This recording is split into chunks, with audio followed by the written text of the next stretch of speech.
저도 이제 국방부에 이제 근무를 꽤 했었지 않습니까? 네네. 대변인으로도 했고 장관 정책보좌관으로도 근무를 해봤기 때문에 네.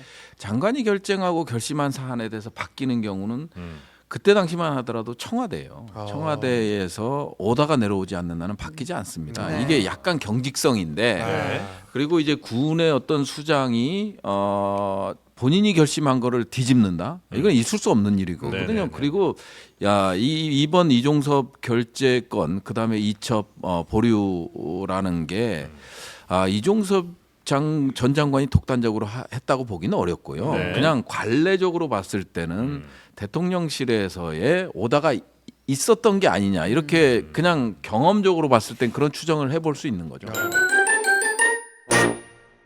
자, 그러면 예고해 드린 것처럼 최상병 특검이라든지 또 이분들은 천궁 전문가들이신데요. 천문가.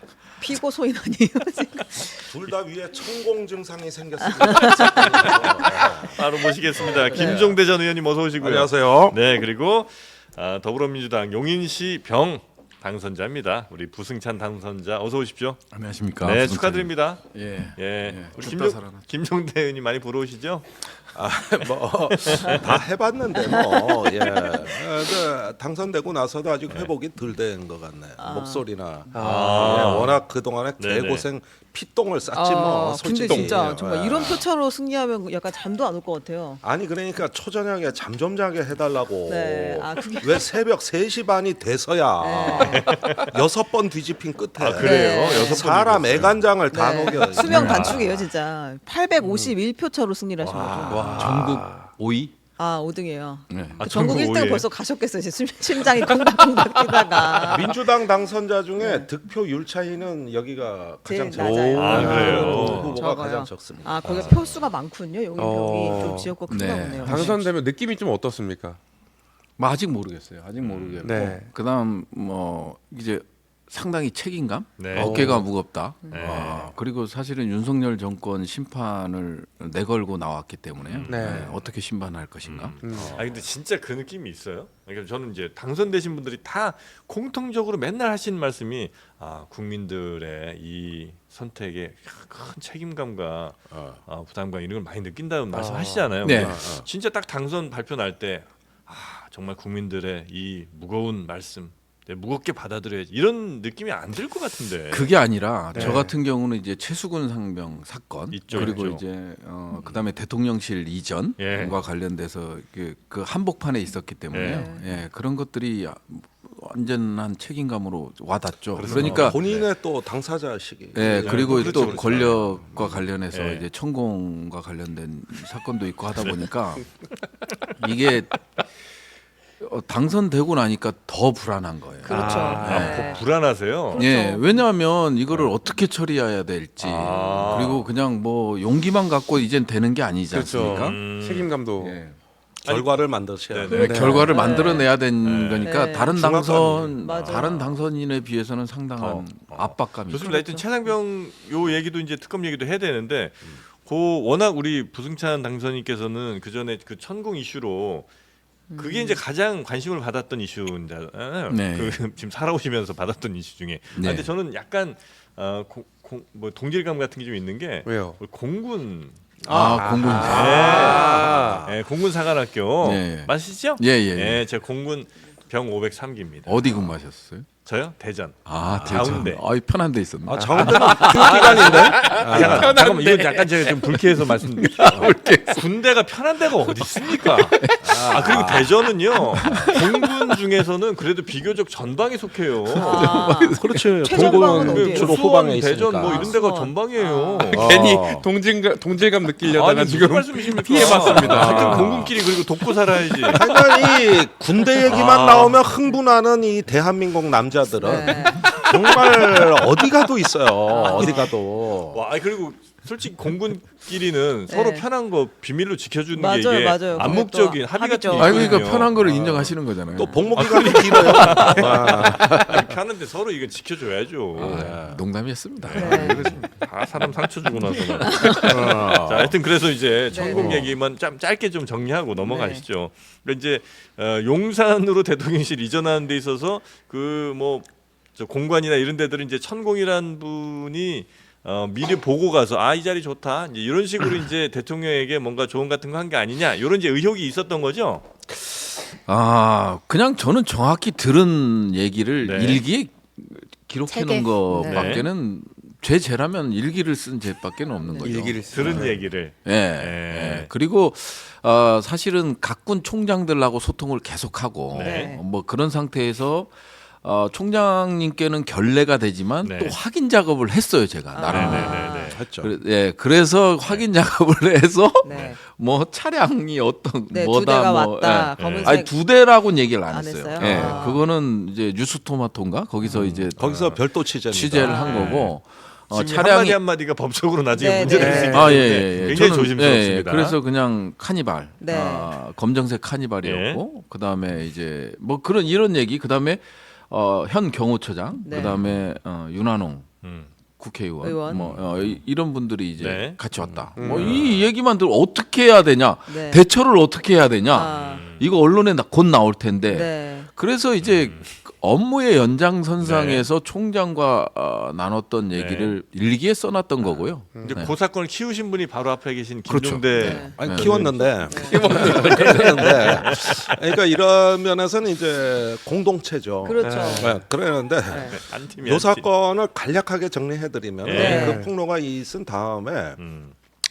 모든 정황이 똑같은 상황이 CCTV에 나왔는데 등장인물만 바뀝니다. 아.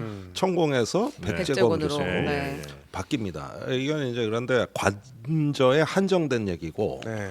그 저 육군 총장 서울 사무소 이걸 우리가 굉장히 강조한 거 아니에요? 네. 야 사진 딱딱 잘 나오네. 네, 이제 오른쪽이 난 천공, 이거- 왼쪽이 백제공 교수죠. 그래서 한쪽이 천공입니다. 한쪽이 천공. 아, 비슷해, 그러시구나. 한쪽은 긴 수염, 한쪽은 조금 짧은 수염. 아, 장모 단모. 네. 네. 그랬는데 요즘 바보네요, 장모님이 바보. 많이 문제돼요. 네. 장모님이라니요. 그런데 저 인물이 스토리는 똑같은데 인물이 바뀌었고 네. 또 하나는 뭐냐면은 관저 얘기는 그렇게 마무리가 됐지만은 서울 사무소 네. 거기에 이제 국방부 지금 대통령 집무실 바로 앞에 네네. 그 옆에 육군 헬기장이 있고 그 바로 옆에 여기에 대한 얘기는 아직도 오리무중해. 아직도 조사가 됐는지 안 됐는지 여기는 아직도 오리무중. 네. 요 상태로 횟수로 3년째를 맞이하고 있는 거예요. 그 뭐라고 지금 법적으로 문제가 되신 거예요? 그냥 저 허위 사실 적시한 명예훼손, 명예훼손. 그다음에 정보통신망법 위반. 누구의 명예가 훼손된 거죠? 김용현 경호처장. 경호처장의 명예가 훼손됐다. 허위 사실에 의해서.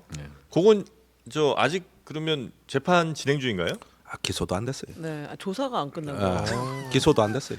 그럼 뭐 아니 중앙지검까지는 가 있습니다. 아하. 아, 송치는 됐어요. 네, 아. 그거 그래서? 작년 7월에 송치됐어요. 아. 그러면 지금 4월입니다.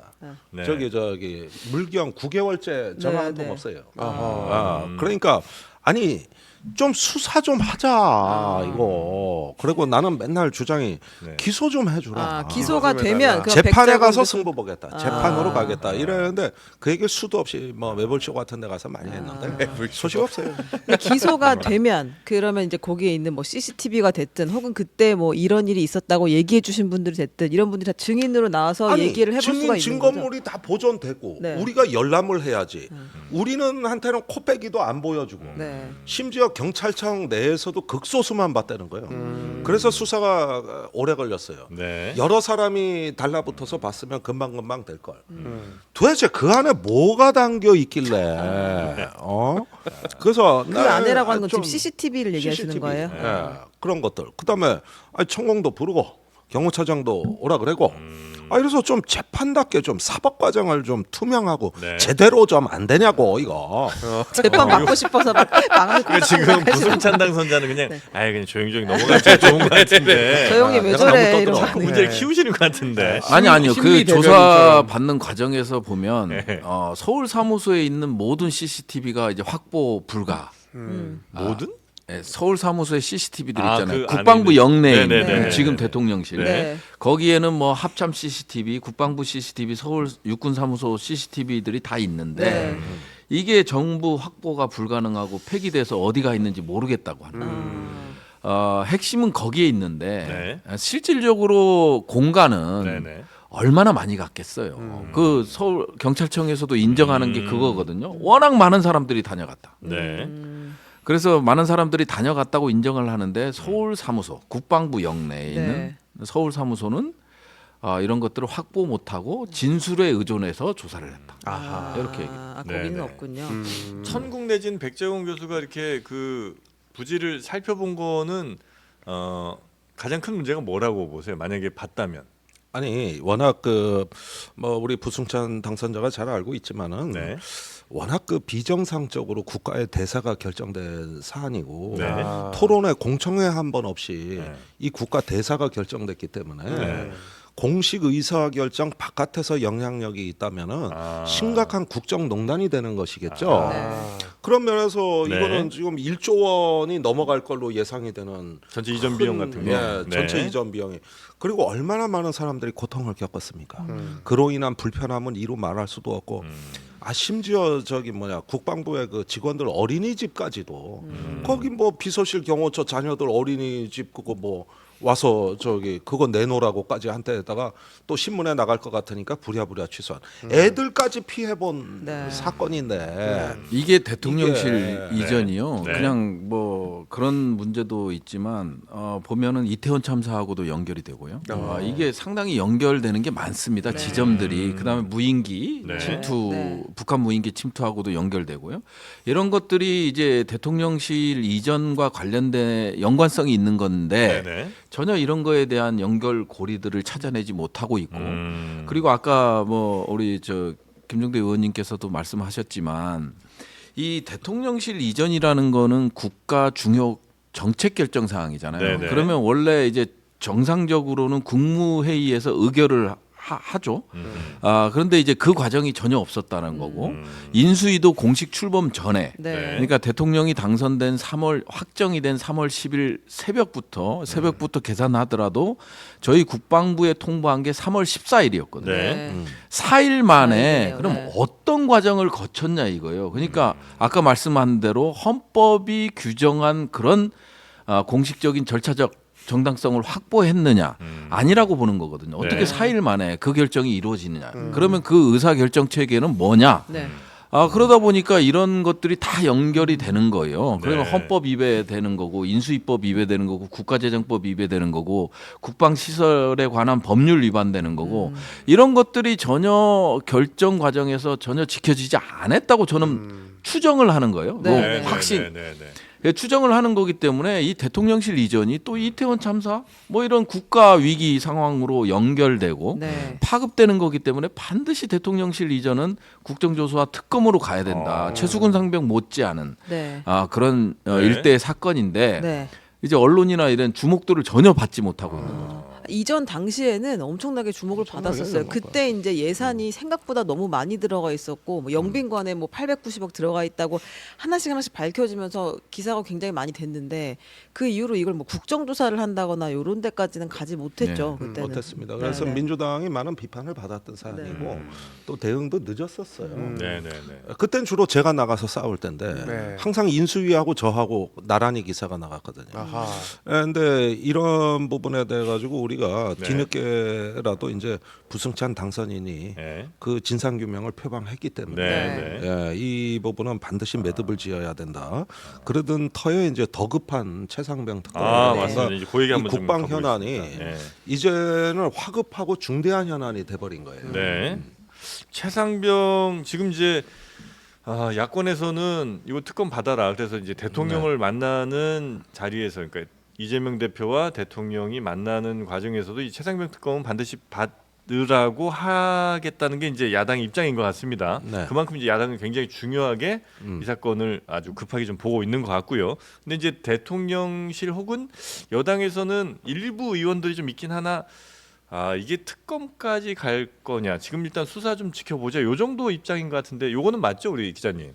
네, 지금 이제 4개의 갈래로 크게 이제 요 사건이 수사가 되고 네. 있는데 하나는 이제 박정훈 전 수사단장이 군사법원에서 재판을 받고 있는 항명과 명예훼손 혐의. 이제 이분은 처음에 최상병 사건을 고 해병대 수사단에서 수사를 했던 사람인데 그거 이제 이첩하는 과정에서 항명했다라는 혐의를 받고 지금 억울하다고 이제 주장하시면서 재판을 받고 있는 거고 네. 경북 경찰청에서 하고 하고 있는 게 국방부 조사본부가 해병대권을 받았다가 다시 조사를 한 거잖아요. 처음에 8명을 이제 네. 그 기소해야 된다고 얘기를 했는데 그걸 다 정리하고 2명만 업무상 과실치사로 기소한 사건. 네. 이게 경북경찰청에서 지금 갖고 있는 사건이고, 그다음에 임성근 전 사단장이 직권남용으로 고발된 사건도 경북경찰청에. 요거 이제 또 별도 사건이고, 제일 중요한 게 이제 대통령실에서 국방부 수사 외압이 있었느냐. 그러니까 사건 조사 기록을 다시 이첩 보류하라고 한 것, 그러니까 네. 다시 가져오라고 한 것, 여기 대통령실에 지시가 있었느냐가 공수처에서 지금 하고 있는 사건이고, 네. 그다음에 이종섭 전 장관을 도피 출국시킨 거 아니냐라는 것도 이제 공수처에서 조사를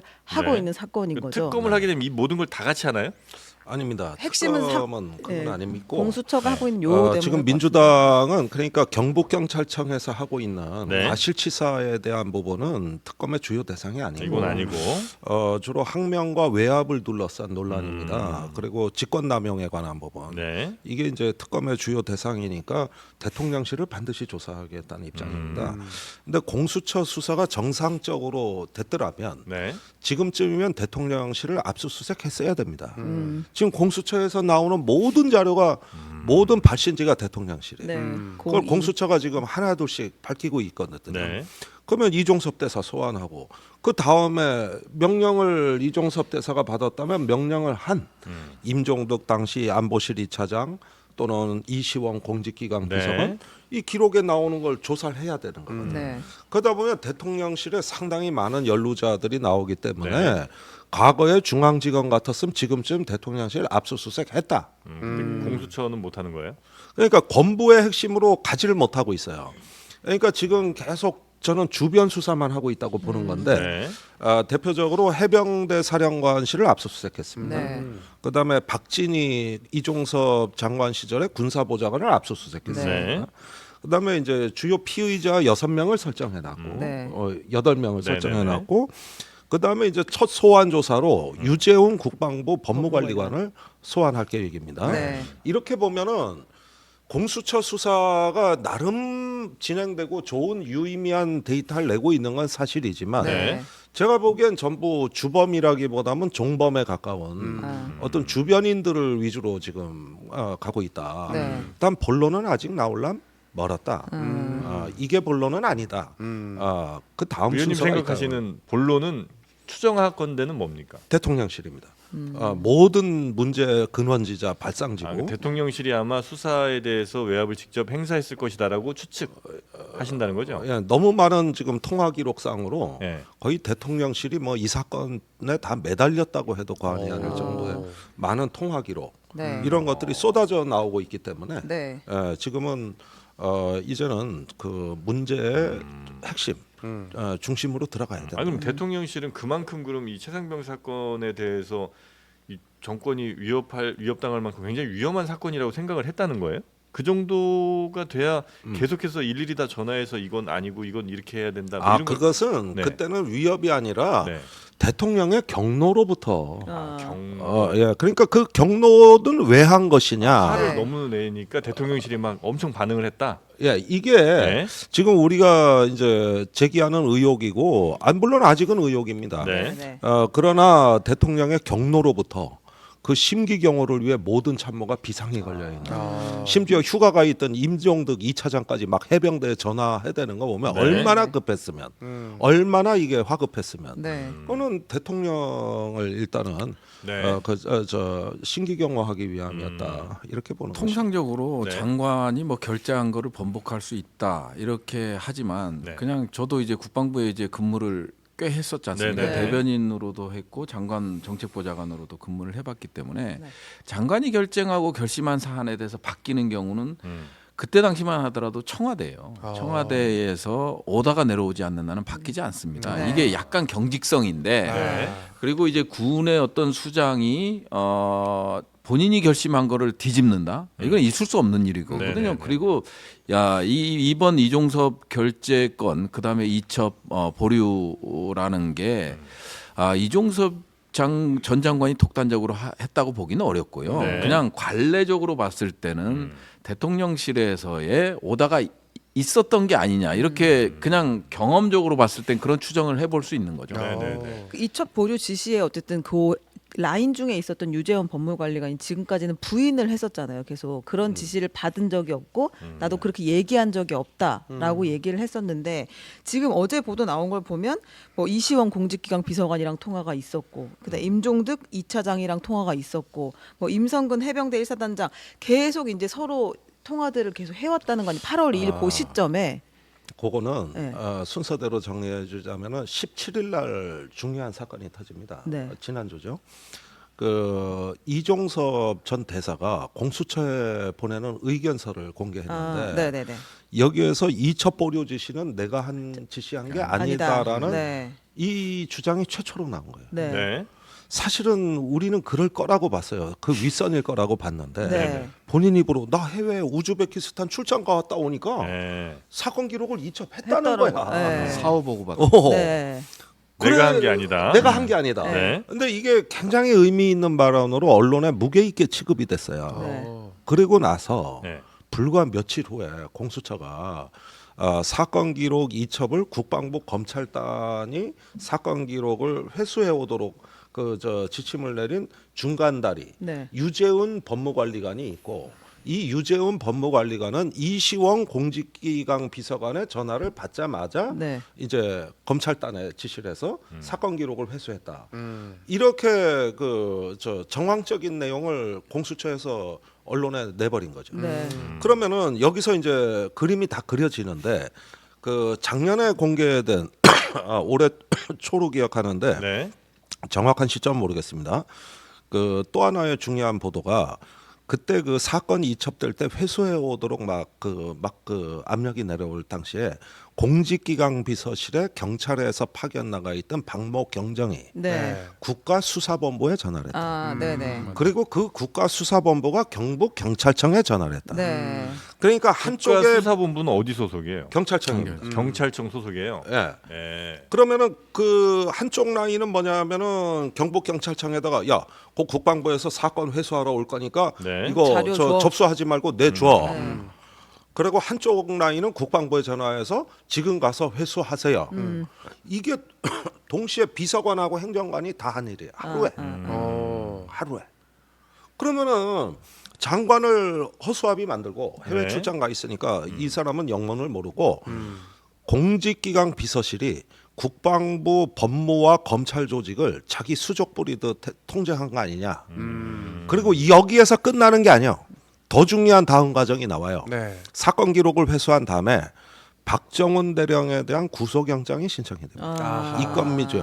나는 이 과정도 공직기강 비서실의 작품이라고 개입했을 봐요. 수 그 있다. 근거가 네. 몇 가지가 있어요. 네. 뭐 기니까 설명은 안 해드리겠습니다만은 박정훈 대령의 법률 대리인 김정민 변호사가 네, 네. 계속 제기해왔던 의혹입니다. 네. 그리고 구속영장이 군에서 안 쓰는 용어가 많이 있고 그다음에 해병대에 내려간 9가지 장관의 지시사항이나 이런 것도 컨트롤 타워가 없으면은 네. 도저히 나올 수 없는 국방부 수준이 아니다. 이 일련의 사법까지. 근데 아. 어떤 특정 사건에 대해서 대통령실이 막 이렇게 세밀하게 이렇게 이것저것 막 하는 경우들이 과거 정부에들도 있었습니까? 아니 그런데 이번 정부가 이게 너무 특별해 보이는 게 이 노골적인 직권남용은 이건 쉽게 상상할 수 없는 일이 벌어진 건데 네. 이 한 가지 그 사실을 좀 상기시켜 드리자면 작년 4월에 대통령 워싱턴 국빈 방문 전에 네. 혹시 블랙핑크 레이디 가가로 인해 가지고 저기 대통령실 안보실장 목이 날아간 사건 네, 기억하시나요? 맞습니다, 어허. 맞습니다. 그 김성환. 김성환 바이든 안보실장이 대통령이 뭐 정리했죠. 아는가가 뭐 네. 블랙핑크를 원했다고. 질 바이든 여사. 네, 네. 그런 얘기 있었죠. 그 소동이 있었을 예, 때 예, 예. 그때 이시원 공직기강 비서관의 파워를 우리가 처음 봤어요. 아하. 거기서 내부에 대통령 지시를 받고 이 사건에 대한 조사가 들어가서 의전 비서관 모가지를 딱 날립니다. 네. 이 사람 외교부에서 파견 나온 비서관이었어요. 네. 그걸로 끝인 줄 알았어. 네. 두 번째로 안보실의 외교 비서관을 또 조사한 다음에 또 경질을 시키겠다는 거예요. 네. 이때 김성환 안보실장이 폭발한 거죠. 해도 너무하는 거 아니야 이거. 아 공직기강 비서관 나 좀 봐. 아니 의전 비서관 날리면 됐지. 외교 비서관을 왜 날려? 그러니까 진짜입니까? 아, 말이 돼. 이러니까 알겠습니다. 보고 드리죠. 어. 이래놓고 있는데 오후에 대통령 전화가 와서 그 안보실장 나 좀 봐. 이래서 대통령한테 갔더니 1시간을 모욕적으로 깨졌다는 거 아니야. 아하. 아이고 요 대화 내용들은 누구의 증언에 의한 것이죠? 중앙일보나 뭐 아, 언론에 그렇죠. 다 나왔어요. 예, 우리 뭐 의원님 막 생각하는 아니 거 이게 아니에요? 다 언론에 나 검증된 혹시나 얘기만 기억이 안 나와. 나시면 꿈속에서 그런 얘기를 들었다 이렇게 좀 그랬더니- 포장해 주십시오. 예.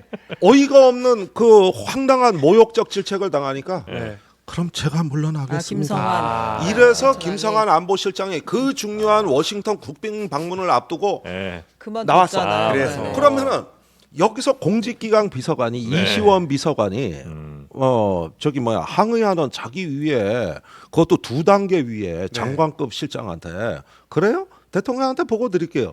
이걸로 목이 날아간 사건이에요. 의원님 참 아. 톤을 잘 살리셔. 네. 마치 그때로 제가 그냥 네. 가 있는 것 같은 변사 느낌. 같아요. 예, 변사. 현장감을 막 주십니다. 성대모사까지 하면 더 진짜 같아.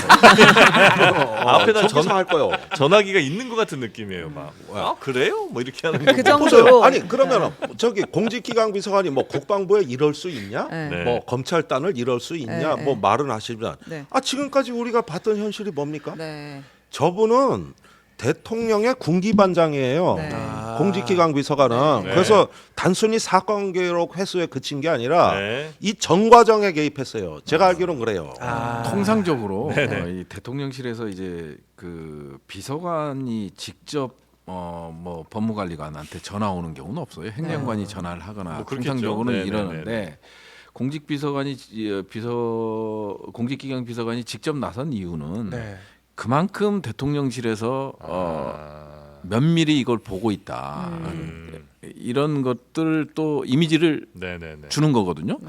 실질적으로 보면 제가 대변인하면서도 뭐 비서관들이 전화 오거나 이런 경우는 없거든 거의 없어요. 문재인 정부에서는 그랬거든요. 행정관들이 다 전화 와서 네네. 처리하게끔 하는데 유재은 법무관리관 같은 경우는 이제 공직기강 비서관하고 통화했다라는 얘기는 뭐냐면 그만큼 급박했다. 네, 이거를 이거에 대한 반증이 아닐까. 아, 우리 저 당선인께서 물론 이제 당선됐으니까 그렇게 급하진 않으실 수 있으나 예. 그래도 우리 저 김종대 의원님처럼 좀 재밌게 좀 해주세요.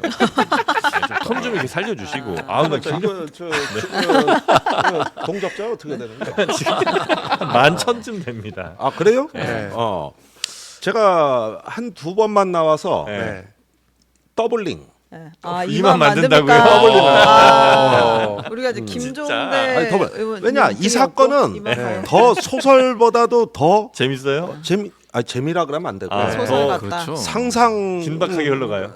능력을 발휘해야 아, 되나. 그렇습니까? 아. 근데 만약에 그래서 근데- 앞으로 예. 계속되는 스토리거든. 이게. 두 분의 말씀대로 그 안에서 그 정도의 일이 벌어졌다면 대통령실에서 혹은 뭐 대통령이 특검 받기가 매우 힘들 것 같은 생각이 들거든요. 네. 왜냐면 이거 특검 받아서 이 내용들이 다 만약 이제 두 분 말씀 사실이라고 전제한다면 네. 그러면 큰 일이 날 것 같아서 아. 대통령이 이거 특검 안 받을 것 같은데 지금 야당에서는 이거 무조건 특검 받아라는 거죠? 예, 받아라는 입장이고 네. 그다음에 21대 국회 내에서 처리하겠다라는 건데 네. 지금 5월 2일 날을 예측하고 네, 있지만 네. 지금 네. 국민의힘에서 아직 이거에 대해서 동의를 해주지 않은 상황이라 보니 네. 그래서 이제 그런 상황이고 지금 뭐 이것뿐만 아니라 이채 양명주 이 네. 전부가 다 이제 권력과 관련이 있잖아요. 네. 이창명주. 예, 뭐 이태원 참사부터 시작을 네. 해서 뭐 김건희 특검법 전부 권력과 관련된 거기 때문에 이 특검에 대해서는 전부 거부권을 행사했단 말이에요. 네. 그래서 이번 건도 마찬가지로 윤석열 대통령이 만일 이게 특검의 대상, 네. 조사 대상이 네. 된다면 조기 대선이 갈 수밖에 없는 상황으로도 치달을 수 있거든요. 근데 그런 상황에서 네. 본인이 이걸 받겠냐. 다만 어떤 의미를 둘 수 있냐면 유재은이라든지 이런 하부에서 움직였던 네. 권력의 하부에서 최수근 상병 사건과 관련해서 하부에서 움직였던 사람들이 본인들의 지금 윤석열 대통령의 그 권력은 이제 종반으로 치닫고 있다. 이렇게 인식하는 순간 네. 본인이 살겠다라는 그런 판단을 하게 될 거고요. 그게 실질적으로 이종섭 장관이 얘기한 게 난 사후 보고 나 받았다가부터 시작된 거고 네, 네. 그다음에 김계한 사령관이 할 얘기 많다. 할 얘기 많다 해서 이제 지휘서신에 직접 그런 말 못할 고민이 고민이 많다. 많다. 네. 고민이 많다. 이런 얘기들이 결국은 네. 자기의 생존을 이제는 걱정해야 챙겨야 돼. 네. 네. 난 지금 윤석열 대통령의 권력이 생존이 중요한 게 아니라 네. 내 생존이 중요하다. 아하. 그래서 이제 유재은 법무관리관도 네. 이제 결국은 공수처의 이제 소환 조사를 받게 된다면 그렇죠. 본인이 변호사잖아요. 네. 그럼 내가 어떻게 하면 살기 위해서라도 살기 위해서 어떻게 해야 하는 게 정답이냐 이런 걸 알 거란 말이에요. 네. 그렇기 때문에 앞으로 유재은 법무관리관이 소환 조사를 받을 때 그냥 그 계속적으로 자기가 살 수 있는 발언, 진술들을 할 수밖에 없다. 그 하나만 조금씩 여쭤- 나온다는 소리. 그 이제 유재현 법무관리관은 지금까지 계속해서 그런 지시는 없었다고 주장했던 사람인데 바뀔 수도 있다. 그 김계환 사령관은 처음에는 이제 우리가 제대로 조사해서 넘겼으니까 우리 손을 떠난 네. 거다라고 했다가 이제 박정훈 대령이 항명했다고 또 증언을 바꾼 네, 사람이잖아요. 그렇습니다. 근데 이분이 지금 총선 끝나고 나서 말하지 못하는 고뇌가 가득하다 또 이렇게 이야기를 했어요. 그럼 네. 이건 다시 그 진술 태도가 좀 바뀔 수 있다 이렇게 보이는 시그널이에요, 이건? 그렇죠. 왜냐하면 총선의 결과를 보고 아. 김계환 사령관이라든지 움직였고 네, 그다음에 이종섭 장관이 4번 공수처에다가 빨리 조사를 조사해달라. 네. 이 얘기는 뭐냐면 공수처는 결국은 대통령실 그러니까 이제 최상추 건부의 를 칼날을 겨누는 거는 어렵다고 판단을 하는 거예요. 네. 그래서 이종섭 장관을 자기를 바로 소환해서 해줘 버리면 네. 특검의 명분도 약해질 수 있다고 판단을 하는 건데 네. 그건 쉽지 않죠. 아. 지금 야권에서는 뭐 말씀하신 뭐 조기 대선 같은 이야기들이 이제 종종 이런저런 단어들로 계속 표현이 좀 되고 있던데 네. 어쨌든 그러려면 중대하고 심각한 법률 위반 행위가 입증이 돼야 되는 거죠. 네, 그렇죠. 그럼 그거에 해당할 만한 지금 최상병 사건에서 대통령이 아직은 뭐 모르지만 뭔가를 했다면 그런 중대한 법률 위반이 어떤 거가 있습니까? 기본적으로 헌법의 가치를 부정한 거죠. 군 부정했다. 통수권자로서의 이제 이 군 통수권자는 이게 기본적인 컨셉, 기본적으로 보면 군 통수권자, 그 다음에 이제 국가 수반으로서의 갖는 거는 결국 헌법에 명시되어 있는 거거든요. 네. 다른 쪽에서야 뭐 밑에 쪽에서야 뭐 직권남용죄 하면은 이게 뭐 탄핵 사유까지 네네네네. 되느냐 하지만 네. 대통령이 이런 행위를 했다면 불법적 행위를 만일 했다면 예. 그거는 탄핵 사유가 충분하죠. 그러면 하나만 더. 그 이시원 공직기관 비서관이 자기 선에서 끊는다 이럴 가능성도 있는 거 아니에요? 일단은 그 최상병 사건에 대해 가지고 이시원 공직기강 비서관은 감 나와라 배 나와라 할 권한이 없는 사안이고 전혀 안보실과는 별개 조직이거든요. 그러니까 이거는 본인이 이런 사건에 대해서 관심을 가질 이유도 없을 뿐더러 알만한 상황도 아니고 그런데 어떤 그 사건 기록 회수에 대해 가지고 공직기강 비서실 전체가 경찰과 군을 동시에 움직이는 핵심 당사자로 딱 드러나기 시작했다. 이래 되면 이건 문제가 심각해지는 겁니다. 아하. 그리고 안보실도 서포트 조직이거든요. 네네. 이렇게 됐다면은 이거는 정권적 차원에서의 판단이 있었던 거 아니냐. 네. 이렇게 우리가 또 의혹 제기를 할 수밖에 없는 거예요. 아니 공직기강 비서관이 뭔데 군사법 과정에 저기 저 사건을 뭐 이첩하고 회수하고 이런 거에 어떻게 개입을 합니까? 이거야말로 정말 노골적인 직권남용 아닙니까 이게? 그 실제적으로 워터게이트 1970년대 워터게이트도 보면 닉슨 대통령 자체가 직접 연루가 안 됐잖아요. 이거를 조사하는 과정에서 네. 거짓말을 한 게 네. 결국은 화근이 돼서 내려왔죠. 그 상하원에서 이제 탄핵을 추진하다 보니까 본인 스스로가 네. 직을 내려놓은 거잖아요. 네. 그래서 이제 이런 것들을 다 없앤 거죠. 네. 그렇기 때문에 이번 대통령 건도 마찬가지. 최수근 상병 건도 대통령이 경로한 것밖에 없는데 내가 네. 뭔 잘못이 있어? 아. 그게 아니죠. 근데 이 밑에서 그거에 따라서 아까 말씀하신 대로 공직기강 비서관실에서 움직이고 네. 이러면 결국은 아, 대통령의 대통령실이 움직였다. 명령인 거죠. 대통령의 명에 따라서 움직인 것이 되기 때문에 네. 윤석열 대통령이 무사할 수는 없는 겁니다. 하지만 그게 이제 수사가 아직 특검도 진행되지 않았고 공수처 네. 수사도 이제 그 아까 말씀하신 대로 종범들에 대한 소환 조사가 지금 진행되고 있는 거기 때문에 네. 그 종범들은 나는 위에서 지시했기 때문에 따랐을 뿐이다. 이게 가장 좋은 거거든요. 네, 네, 네. 그래서 이제 사실대로 얘기를 하면서 자기의 생존을 모색할 테고 네. 그러다 보니까 이제 칼끝은 위로 가는데 네. 공수처에서 하게 되면 칼끝은 결국은 어디에서 멈출 것이다. 하지만 특검은 끝까지 간다라는 게 그 차이가 있는 네. 거예요. 아니, 민주당이 지난주에 특검 그 추진하겠다는 기자회견을 할 때 네. 대통령실이 이번 특검의 수사 대상이라는 걸 분명히 얘기를 했는 네. 거예요.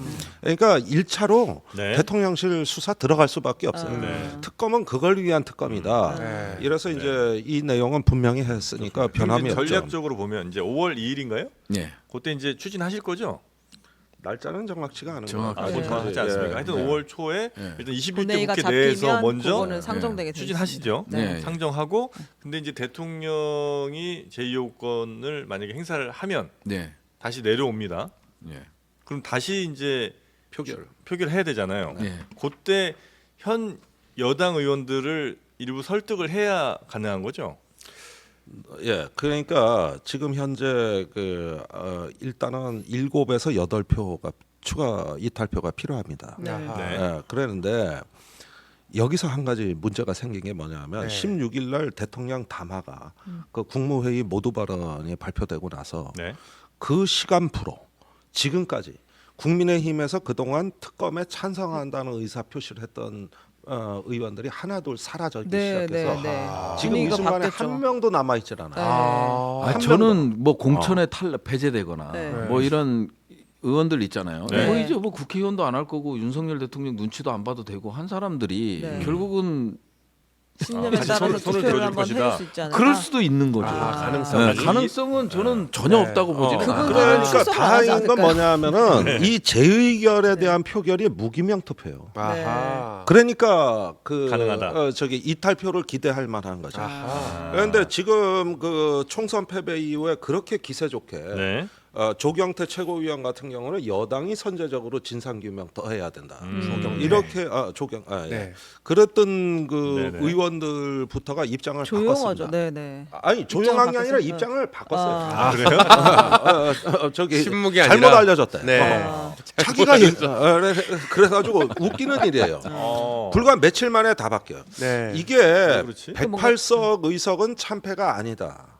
국정 방향은 옳다. 아. 이런 기류가 16일 담화 이후에 여권의 분위기로 이것이 굳어지면서 나타난 새로운 현상이고 네.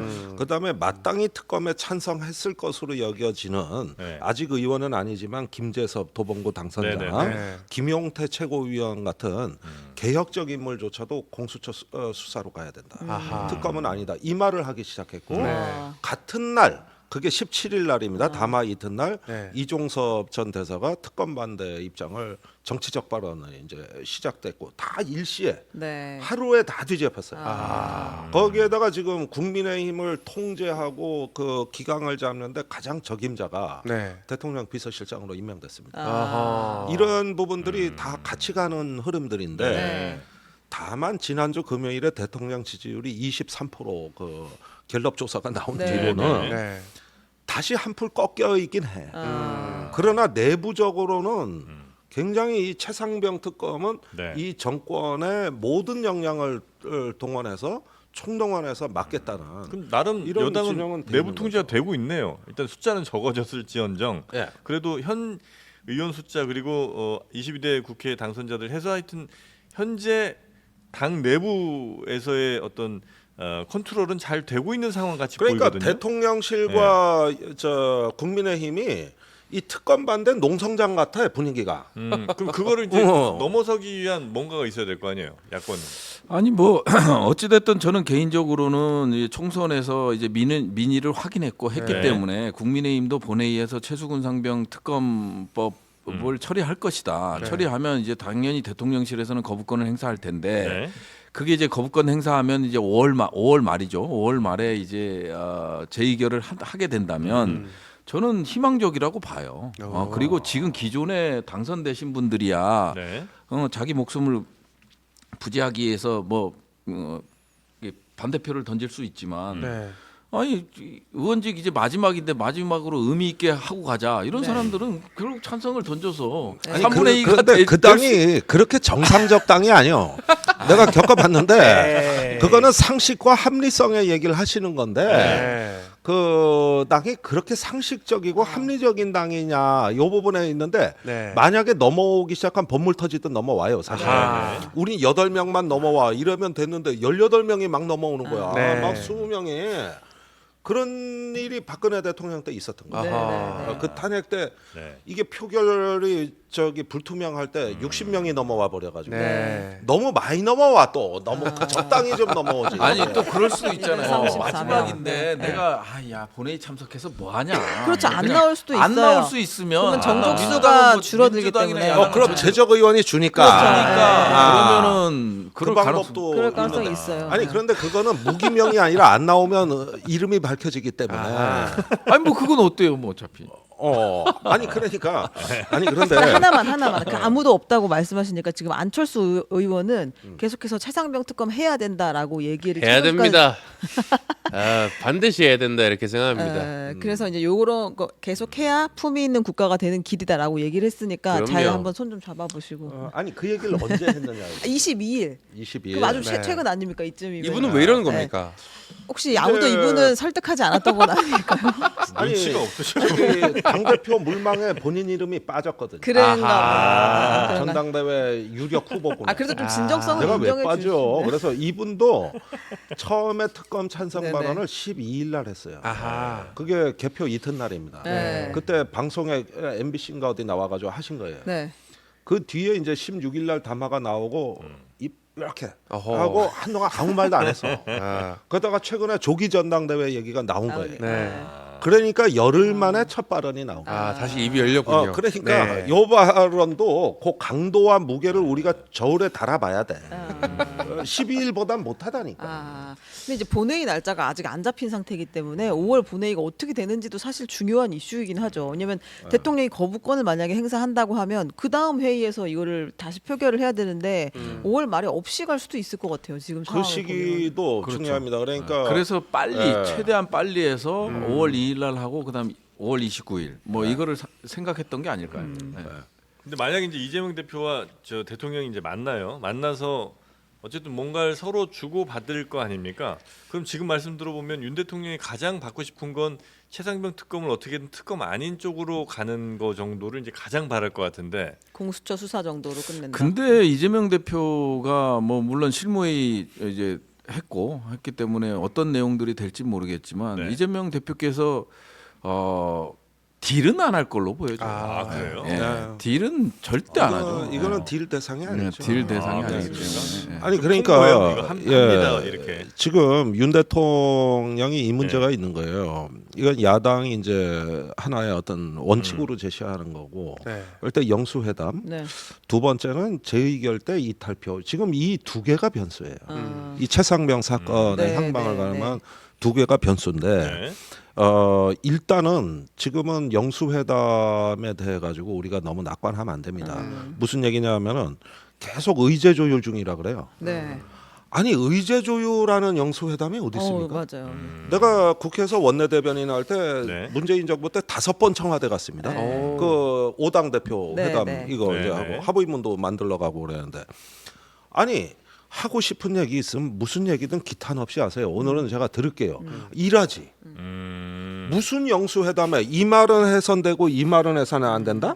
그래서 실무 조율에 난항을 겪는다? 네. 이거는 저기 무산될 가능성이 있다는 뜻이에요. 시간 끌기 부산 뭐 가는 이거예요? 아니, 시간 끌기 용. 말을 정해놓고 그러면은 그거 안 지켜서 가가지고 이거 원래 얘기 안 하기로 했는데 최상봉 얘기하면은 저기 번쩍 들어서 입틀막해서 야당 대표 드러낼겨?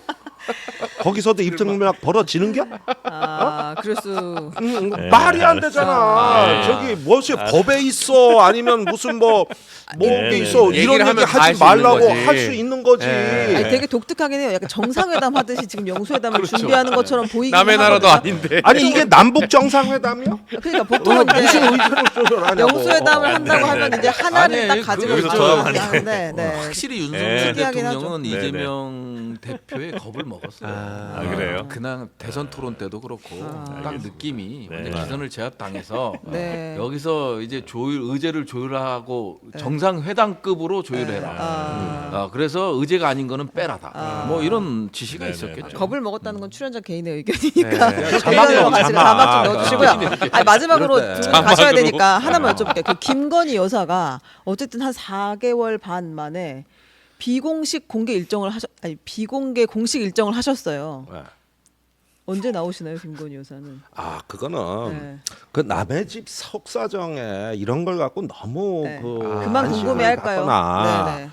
그 다 부부 관계 뭔 일이 있겠지. 그래, 그건 말이죠. 네네. 그거는 좀 그러는데 그래도 제가 조금 네. 들여다 보자면은 네네.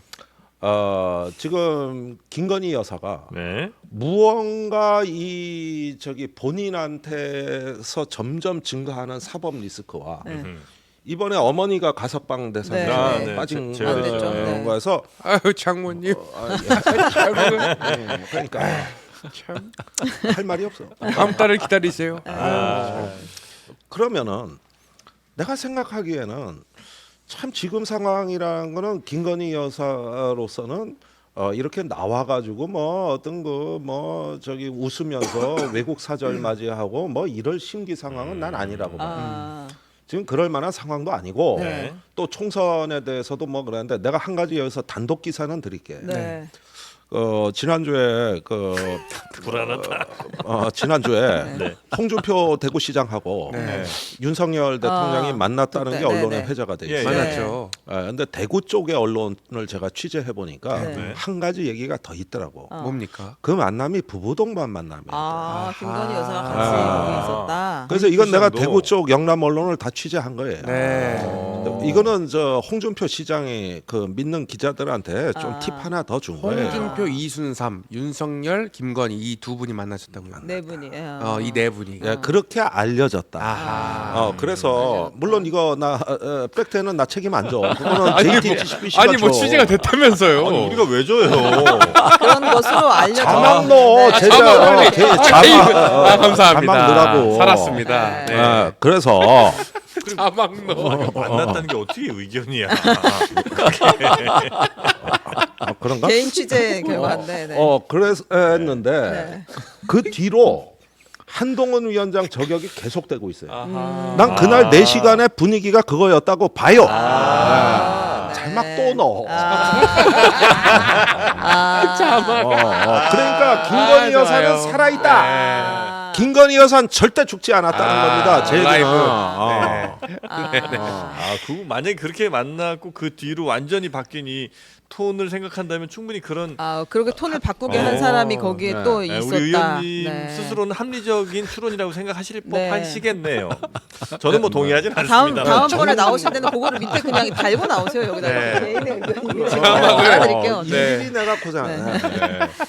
그래서 누가 이렇게 네. 급하신 거예요? 근데 40분에 반드시 나가셔야 된다고. 우리 당선인님? 우리 둘 다 그래. 둘 아, 다? 그래요? 아, 예. 이제 한 그냥 팀으로 식사로 다니세요? 가시는 거 아니에요? 요즘 한 세트로 가시는 거예요? 아니 그래서 좀 넉넉한 날 잡으라. 알겠습니다. 네. 저희가 아, 넉넉하게 한번 네. 잡고 오늘은 요쯤에서 두 분 또 급하시니까 먼저 좀 보내드리도록 하겠습니다. 너무 재밌었고요. 우리 부승찬 당선인은 국민을 위한 정치 꼭 좀 부탁드리겠습니다. 예, 알겠습니다. 네, 우리 의원님 너무 재밌었습니다. 예, 감사합니다. 고맙습니다. 네. 자, 그럼 오늘 저희는 여기서 마무리하고요. 저는 내일 오전 11시에 다시 한없이 가볍게 여러분 찾아뵙도록 하겠습니다. 우리 최은경 기자님도 네네. 고생 많으셨고 오늘 아주 좋았습니다. 이상민 크리에이터. 계속해서 아플까 봐요. 자, 그럼 저희는 내일 뵙겠습니다. 함께해 주신 여러분 고맙습니다.